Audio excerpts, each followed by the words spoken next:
Welcome to my scrapbook process video titled Create Yourself. I chose a really bright colour photo here because I wanted to use a lot of mist to create a background. So I started with a photo, and from the photo chose a few contrasting bright colours that I thought would look really nice in the background. I chose a hot pink, a blue teal or a light teal, and went from there. So I actually went to go get my mists. So here they are, the teal, the pink and peacock blue.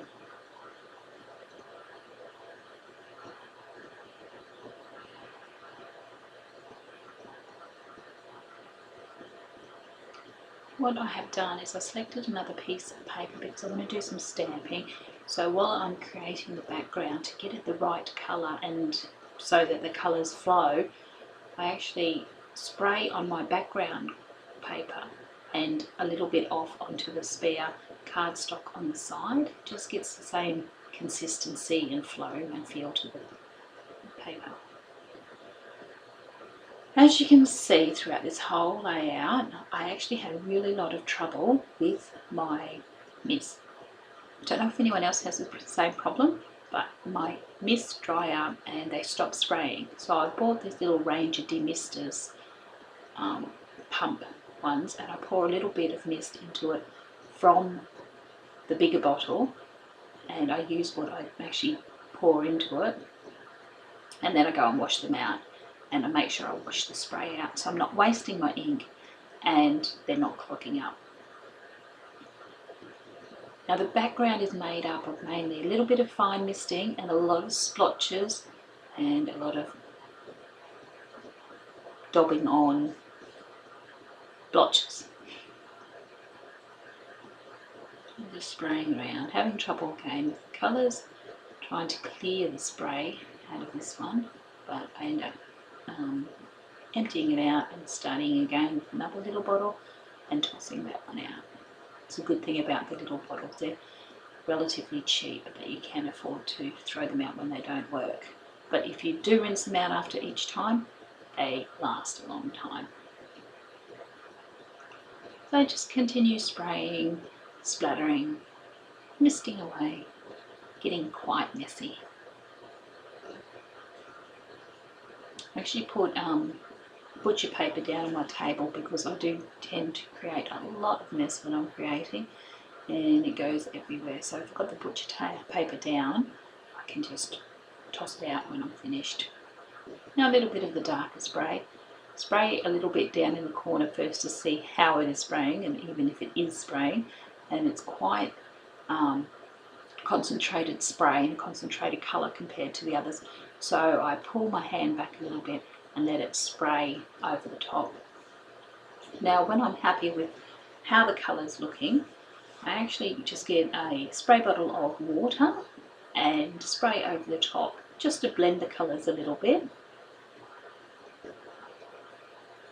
It dilutes the colours, makes them run, makes the interesting patterns and a look on the page. And then I pick it up and let the water blend with this mist and dribble it off. There's a little bit of blue up in the corner that was too deep for what I wanted, so a bit of paper towel and mopped it off. And a little bit more water on the other page to make it run, and then while I'm picking it up I realise that the blue dribbling off is quite nice a colour, so I let it go splatter all over my original background. Now the butcher's paper got quite dirty, so here I've cleaned it off, put a new sheet down, and I'm going through some of my stamps to pick out what stamps I'd like to do. I'm thinking I want to do a title in the stamping and also some background and maybe a few key elements, designs, decorations. So I pulled quite a few ranges out just to see what I'm going to work with. At this stage I have no idea. I do like the butterflies so they stay, and as you can see I've actually changed the photo. gone, when I went and put the first photo on the background, it just looked too bright. Because Bronte was wearing a pink bathing suit, it just didn't look nice against the background.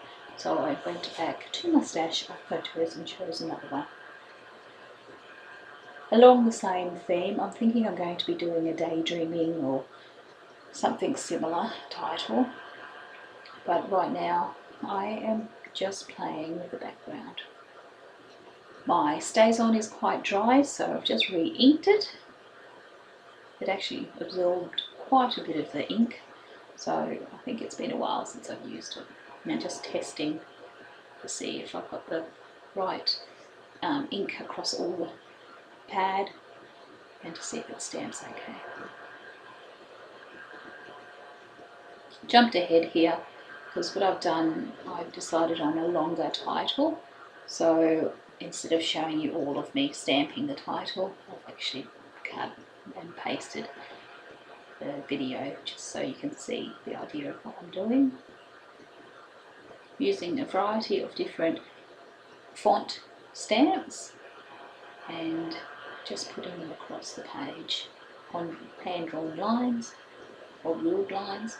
And I do test the stamps on a spare piece of paper just to make sure that I've split them, they're in the right way, that they're even spacing and that they're lined up, and that the stamps are working, because some of the stamps I haven't used before and I had to get a rubber and rub over the top of the stamp because they wouldn't absorb the ink.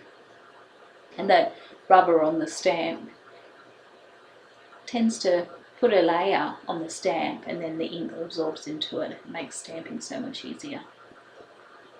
Right about now I realise that I've got the O in the Yourself around the wrong way.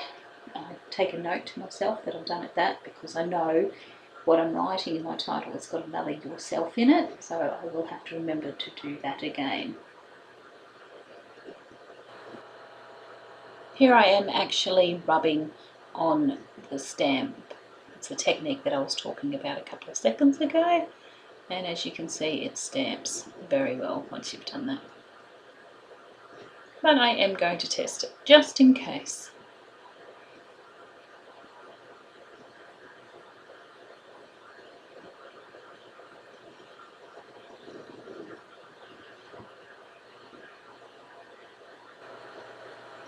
I have skipped a bit of the stamping.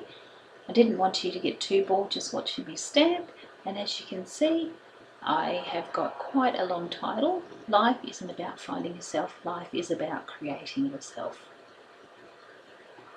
Just moving the cat off the table, bye, and popping the photo back where I think I'm going to place it. Get rid of those pencil lines.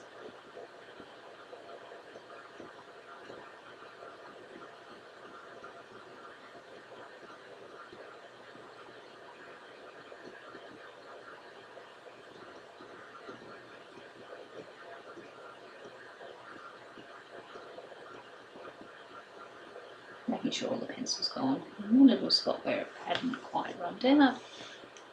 Going back to the photo, looking at the layout, working out where I'm going from here. I've got my stamping title in, and I'm thinking now I want to add a little bit more texture. So I'm looking at my background stamps, thinking what will go nicely. Pulled out the Craft butterfly with a mesh on the background and just playing with the stamp without any ink on it, seeing what I'm going to do, where I'm going to position it.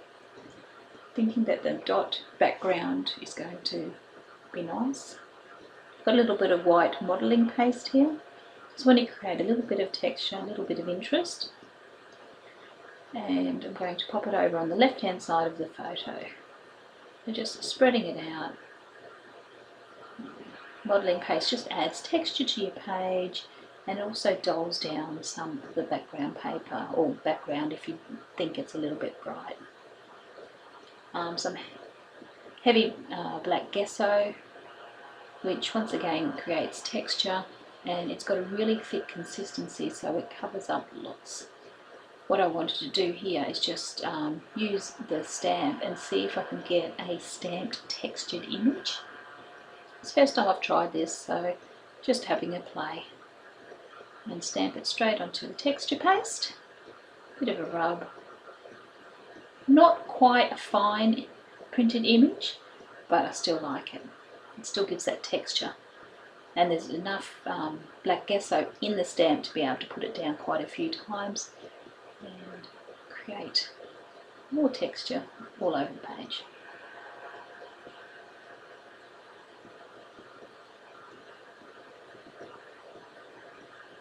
And coming back to the photo, because I'm still not 100% sure what I'm doing and where I'm going, just having a play and creating, making a mess as I go. Having difficulty getting the stamp off the plastic backing, so I'm just going to use it as is. I've got a blue stamp pad. I'm just going through and creating a script look randomly across the page. No rhyme or reason, just positioning it here, there and everywhere, mainly down the side and where I have put the black gesso texture.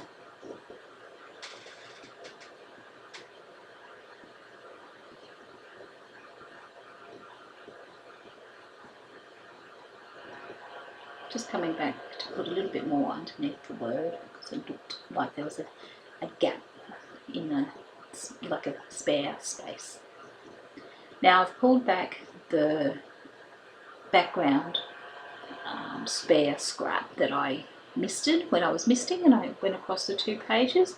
My idea here is to actually make some embellishments with the butterflies. So I'm just going to stamp using the black stays on some butterflies throughout the misted colour.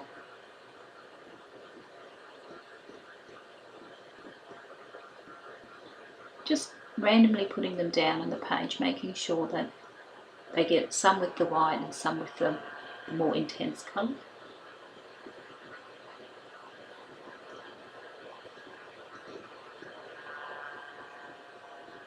My plan is to cut these out, so it doesn't matter if they go upside down, inside out, back to front, just all over the place. I don't have a big enough mounting block to stick the butterfly on, and it's also lost its cling, so it's not very sticky at all. I was trying to use the back of the dotted background stamp, but it wouldn't even cling to that, so I just randomly put it down and then press it down, hoping that I don't move it while I'm positioning it and pulling it away.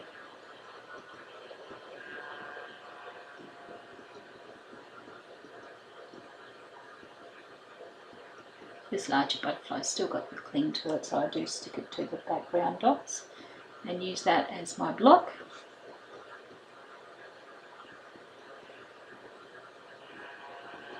Not happy with how that butterfly turned out, so at this stage I'm thinking I'm not going to use it at all.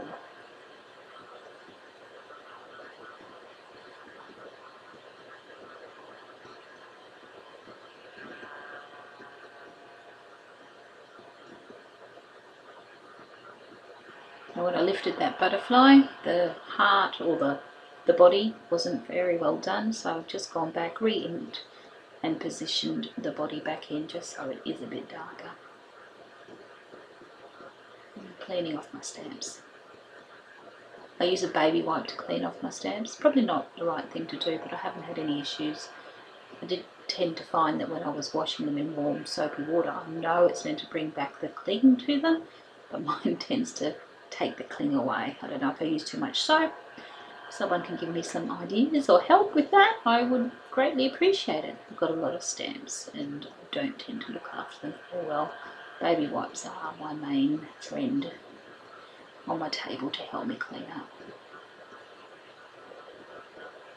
And I'm just going to cut out the butterflies.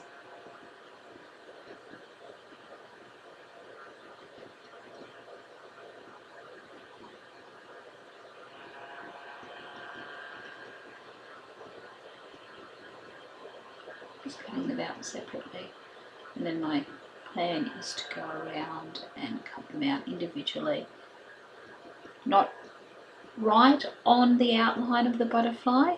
I found if you do that and cut right on the edge, it tends to look a bit messy, but if you leave a tiny little bit, like a mil of white or whatever colour you have used for your cardstock around the outline.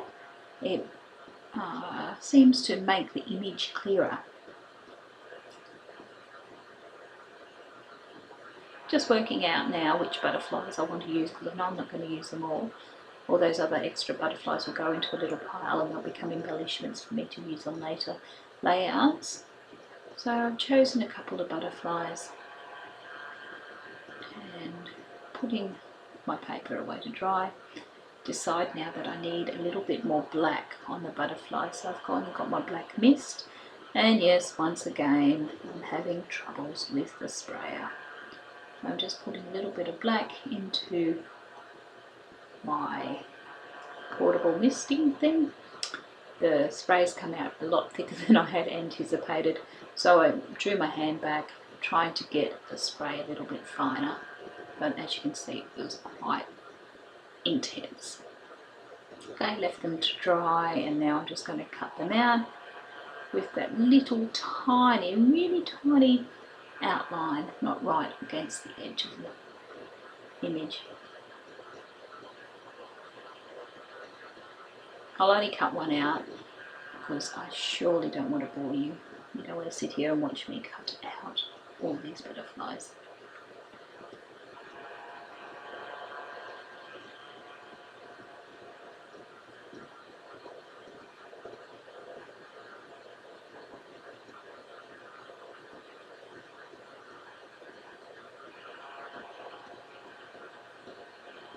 Okay, bringing the layout back in, and I'm just going to have a little bit of a play about where I'm going to put the photo, where I'm going to put the butterflies. I do like the big butterfly in the top right hand corner of the photo, however I should have marked where I was putting it right now, because I think that looks better than where I actually end up putting it in the final layout.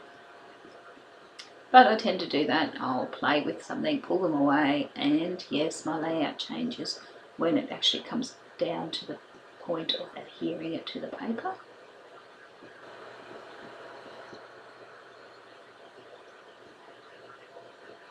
Taking the butterflies off and looking at the photo, I just realised that I need to put some colour and some matting behind the photo. It just looked a bit plain, stuck there.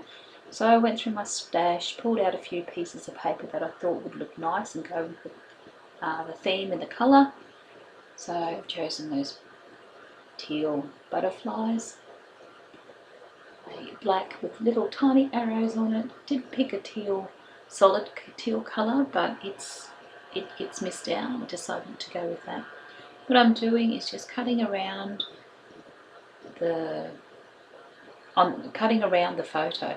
I use my scissors when I'm matting if it is an arty layout. If I'm doing more simple and straight lines, then I will use my cutter, but if it's an arty layout, I just hand cut around it. And I want a little thin of the arrows here, so just once again cutting out. I do tend to go back and cut off the very straight lines that the paper's already got on them, just so it looks hand cut as well. Keep all the consistency the same. And I spend quite a bit of time working out what sizes I need for my matting, what shape I want it to take. I hand cut them like this, and then I actually hand cut them again, and then I reduce them even further until I get to the final stage where I'm happy with them.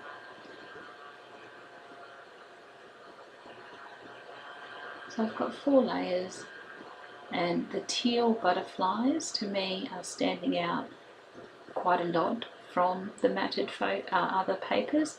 So I have got that sheet of plain vellum there where I do go and cut out the same size and of the teal butterflies, just to tone the teal down a little bit. Could have done the same thing by painting over a thin layer of gesso, but I just wanted a quick and easy way to do it at this stage.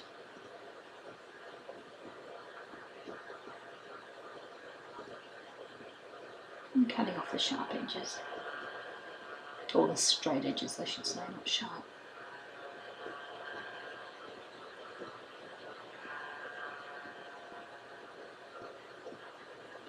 Just having a play with the colours, seeing which way I'm going to stack them and working out where they're going, what I'm doing.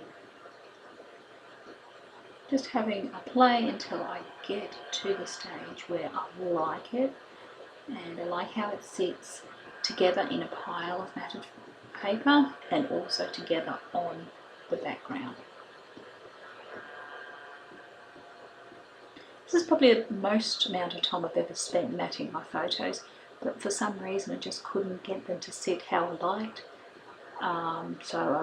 As I said before, I reduced the size of them down, get them similar in size, because you can still stack and show peaks of underneath by moving them off centre.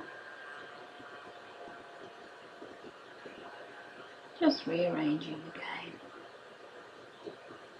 And yep, there I go back again, cutting them down.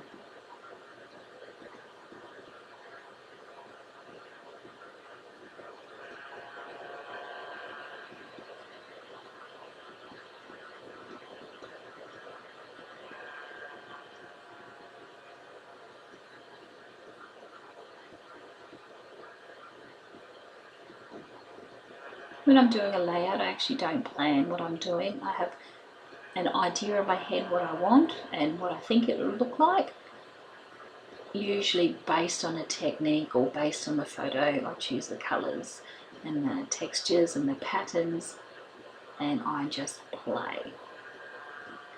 And I don't stick a lot of things down with permanent adhesive until the very end, because I do move my elements around quite a bit until I'm happy with how they're sitting.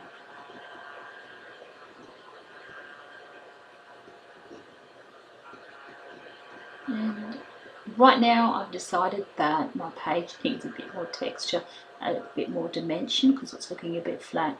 So I crinkled up the matting photo papers, the stack at the back. Just gives a little bit of depth to the page, a little bit of texture. I use some dimensional tape underneath to stick it and to rise it, giving the depth again.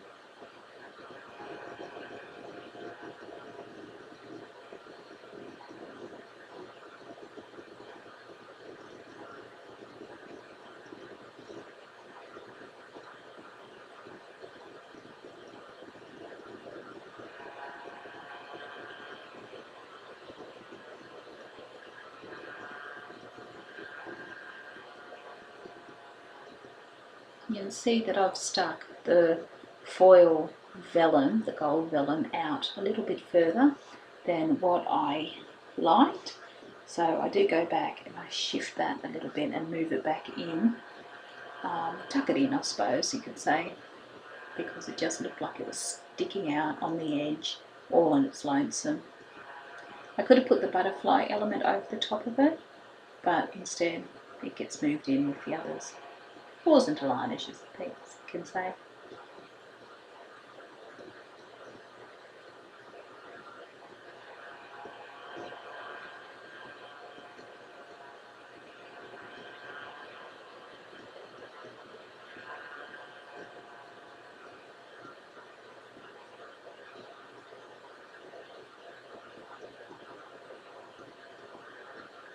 Now the edges is poking up, the corners are standing up a little bit further than I like, so I go and put some adhesive underneath them, and now I'm coming and working on the butterfly, giving it a little bit of depth again by folding it and positioning them on the page where I think they look nice and flowy, you know, floaty motion diagonally from left up to the right top of the page, creating a feel of movement.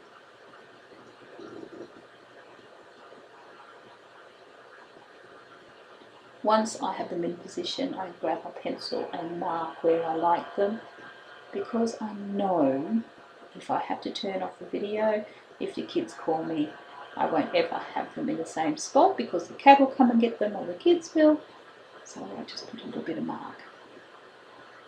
I've decided here that I want a little bit more stamping, and I want some of a flourish type thing to signify the movement of the butterflies. So I'm creating a mask out of some scrap paper to put it over my stamped title, just so I don't get the flourish stamp across them.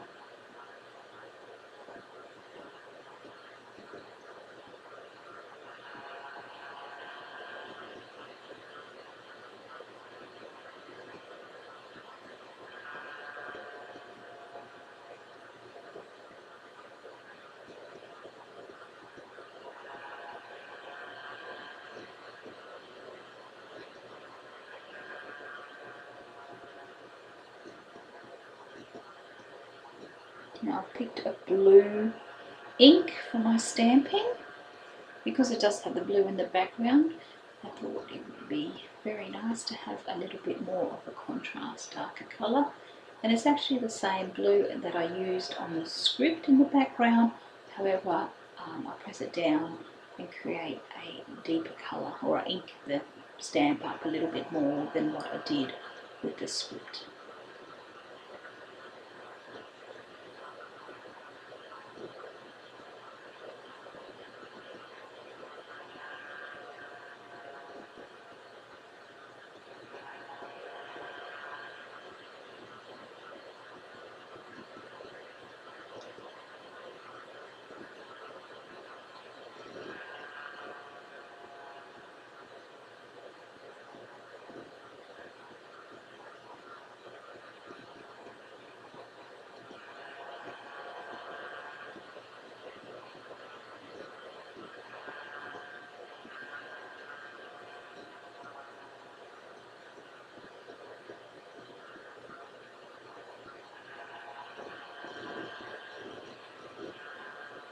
Trying to work out if I'm going to stick to the same flourish or change the flourishes to give a little bit more of an interest and different movement of flow to the butterflies. And of course I do go with changing the flourish.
Okay, on to the butterflies, and I'm just putting a strip of adhesive double-sided tape in the middle of their bodies on the reverse side, and then folding their wings up and putting them into position in the little pencil marks that I had previously drawn, giving them a little bit of dimension, making them look like they're popping off the page. Right now I'm actually thinking of putting this layout into a scrapbooking frame instead of putting it into my page or my album in the page protector, because it will, in the page protector, it will flatten them down a bit. So I'm thinking about a deep frame than popping it up in the wall for a couple of months. However, if you are going to put it into your page in the protectors, put a little bit of dimensional tape underneath the wings, and that will lift them and keep them off the page, so you do have that little bit of depth, not as much as what they have here. Now I'm looking at my layout, thinking it needs a little bit of extra. I'm thinking glitter or bling, so I'm rifling through my bling container to see what I have, and I do find these nice aquamarine, I suppose teal gems that I end up putting on the body of the butterflies.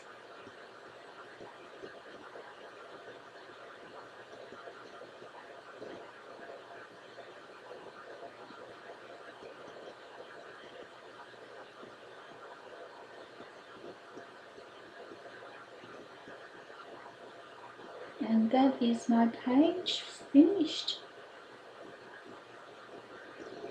It's a lot brighter than I had first envisioned, but I am happy with how it turned out, and I had a lot of fun getting messy and creating. Thank you for watching, and I hope you enjoyed the process. Please let me know if I need to improve on my techniques or anything.